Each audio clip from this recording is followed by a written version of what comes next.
The Interstellar Exploration League had a rulebook thicker than a neutron star and about as flexible as a titanium girder.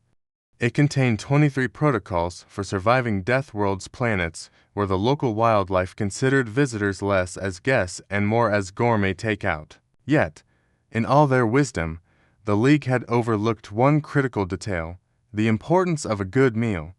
This oversight would soon prove to be the difference between survival and becoming an alien's appetizer on the hostile planet of ZARN-9.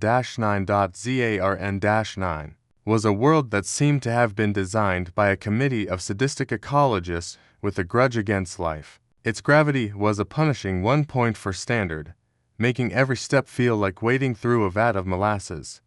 The atmosphere was breathable, sure, but it came with a catch. Every plant, animal, and even some of the rocks seemed to have evolved with a singular purpose to kill anything that wasn't them. Over the past 2 decades, 12 research teams had ventured onto ZAR-9. None had returned, earning the planet a nickname among the League. The Buffet, the expedition team assigned to ZAR-9, was a motley crew of brilliant minds and questionable life choices. Leading the charge was Dr. Solara Kren, a Valorian xenobotanist with 6 PhDs and a nervous tic that manifested as compulsive data pad tapping. Her 4 eyes could scan 3 spectrums simultaneously, which was useful for spotting danger, but less so for calming her perpetual anxiety. She'd signed up for ZAR-9 after a particularly heated argument with her academic rival, who'd claimed she lacked the field grit to handle a real death world. Next was Cragther, a security specialist from the war-torn planet of Gorzad.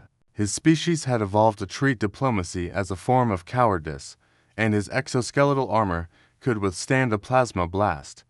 Cragther had joined the mission because his last gig guarding a trade envoy, who spent most of his time napping, had left him itching for something to punch. His mandibles twitched with anticipation at the thought of ZAR-9's predators. Then there was Dr. Pippin Pip Quill, a human xenobiologist with an unhealthy obsession with cataloging things that could kill him. Pip approached deadly ecosystems with the enthusiasm of a child at a candy store, armed with a waterproof notebook and an unsettling grin. He'd volunteered for ZAR-9 because his latest paper on predator-prey dynamics had been called theoretically sound but empirically lacking by a peer reviewer. Pip intended to fix that by becoming the prey. Rounding out the team was Zara Zigzag Patel, a human communications officer whose knack for fixing quantum relays was matched only by her ability to predict disaster. Zara had packed enough emergency supplies to survive a small apocalypse, including a portable coffee maker she guarded like a holy relic. She joined the expedition because she was tired of filing reports about fascinating mineral deposits and wanted some real action. And then there was Mabel O'Toole, the team's cook. Mabel wasn't supposed to be on ZAR-9. The League's regulations required a nutritional specialist for every expedition, typically someone with a doctorate in alien dietary science. Mabel, however, had no degrees, just 27 years of experience, slinging hash for asteroid miners, space dock workers, and anyone else who appreciated a plate of food that didn't taste like recycled cardboard. A clerical error had swapped nutritional specialist for nutrition provider in her file, and by the time anyone noticed, the team's ship was halfway to ZAR-9. Mabel had accepted the gig because her last employer, a mining outfit, had replaced her with a vending machine that dispensed protein sludge. She figured a death world couldn't be worse than that. The team set up camp in a clearing that orbital scans had labeled marginally less lethal. This translated to a patch of ground where only 3 previous researchers had been eaten, as opposed to the surrounding areas, which had claimed entire teams. The camp consisted of prefab shelters arranged in a defensive circle, with Mabel's portable kitchen at the center, a collection of pots, pans, and a suspiciously cheerful flame unit that looked out of place amid the lethal jungle. The first night on ZAR-9 was a cacophony of alien screeches, growls, and what Pip gleefully identified as territorial dominance displays, possibly with a side of existential rage. The team huddled in their shelters, clutching weapons and praying the perimeter sensors didn't start screaming. Mabel, however, was unfazed. She'd set up her kitchen and was busy turning standard dish ration paste into something resembling chili, using a stash of spices she'd smuggled aboard in a suitcase labeled Mab's secret sauce. The aroma wafted through the camp, prompting Cragther to pause his weapon checks and mutter, "Smells like victory." The meal was a revelation. Solara, who'd been subsisting on nutrient bars for years, nearly wept into her bowl. Pip declared it a scientific breakthrough in morale enhancement. Even Zara, who'd been rationing her coffee to cope with the planet's ambient terror, admitted it was the best thing she'd eaten since leaving Earth. Mabel just shrugged and said, "Ain't no one ever died happy on an empty stomach." Unbeknownst to the team, their culinary triumph had attracted an audience. Zar-9's apex predator, a creature the team would later dub the Shadowfang, had taken up residence in the jungle canopy. It was a beast of nightmarish proportions, 5 meters long, with claws like industrial excavators and eyes that glowed like warning lights. The Shadowfang had spent the night watching Mabel's kitchen with the intensity of a food critic at a Michelin-star restaurant, its massive form perfectly still except for the occasional twitch of its barbed tail. Morning brought a discovery that made Solar's data pad tapping reach fever pitch. The perimeter check revealed claw marks, massive, meter-long gashes in the soil, forming a perfect circle around the camp at a precise 60-meter radius. These weren't the scratches of a curious critter. They were the work of something that could have used the team's shelters as chew toys. Pip, vibrating with excitement, estimated the creature's mass at over a ton, with a stride length suggesting a body longer than a shuttle. "This is no ordinary predator," he announced, scribbling notes. "It's got the brains to plan and the brawn to execute." Zara uploaded the findings to the orbiting research vessel, which responded with a cheerful suggestion to relocate to a safer site. Cragther's mandibles clicked in what was definitely not amusement. "Safer site. The ferns here tried to eat my boot. This planet doesn't do safe." Solara, meanwhile, was recalibrating sensors to detect anything larger than a bread box, while Pip collected soil samples from the claw marks, muttering about behavioral sophistication. Mabel, however, was already at work on breakfast, humming a tune that sounded suspiciously like an old Earth sea shanty. She glanced at the claw marks and said, "Big fella's got manners, keeping his distance." Probably just curious about the chili, the team stared at her, unsure whether she was fearless or oblivious. Either way, her pancakes made from ration flour and a mystery syrup she'd concocted were a hit, even as the sensors beeped with increasing urgency. That evening, as Mabel prepared dinner, a stew that somehow made dehydrated protein taste like slow-cooked beef, the Shadowfang made its grand entrance. It emerged from the jungle with the grace of a phantom, its massive form gliding across the ground without so much as a snapped twig. The team froze, Solara clutching her data pad, Cragther reaching for his plasma rifle, Pip grinning like a maniac, and Zara whispering, "I should have packed more coffee." The creature, however, didn't attack. It sat, precisely 60 meters away, and stared at Mabel's kitchen. Its appearance was a study in evolutionary overkill. Its hide shimmered with adaptive camouflage, blending into the jungle like a chameleon on steroids. Its teeth were serrated nightmares, and its claws could have carved a new Grand Canyon. Yet, it just sat there, watching Mabel stir her stew with the focus of a chef judging a cooking show. "It's interested," Mabel said, unfazed.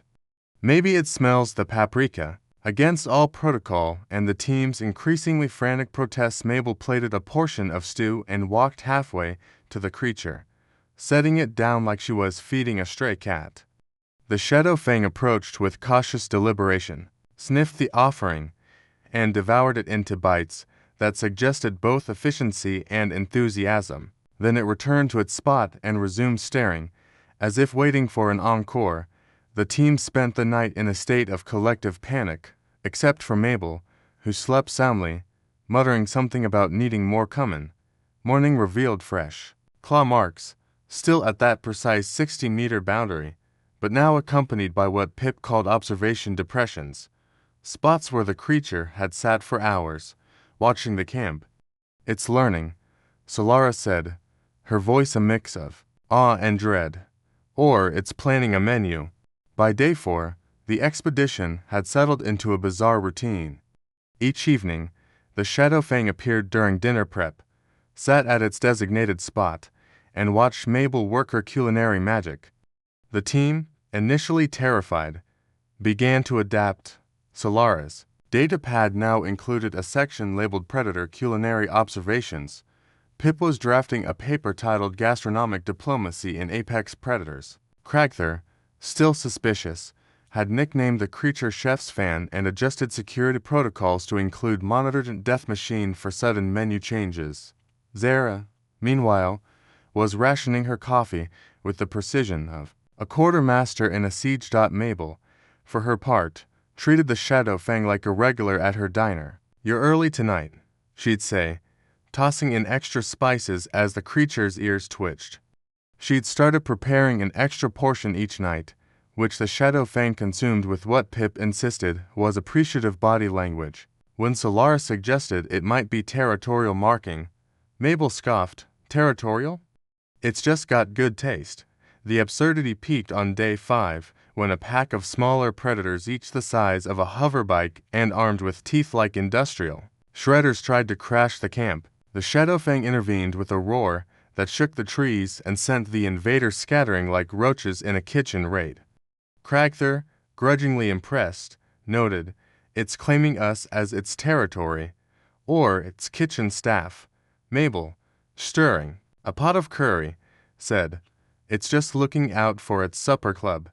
The turning point came on day 6, when Mabel ran out of her signature spice blenda mix she called Mab's Moonshine Masala, as she grumbled about the oversight. The Shadowfang stood, disappeared into the jungle, and returned with a bundle of local plants clutched in its jaws. It dropped them at the camp's edge and resumed its watch.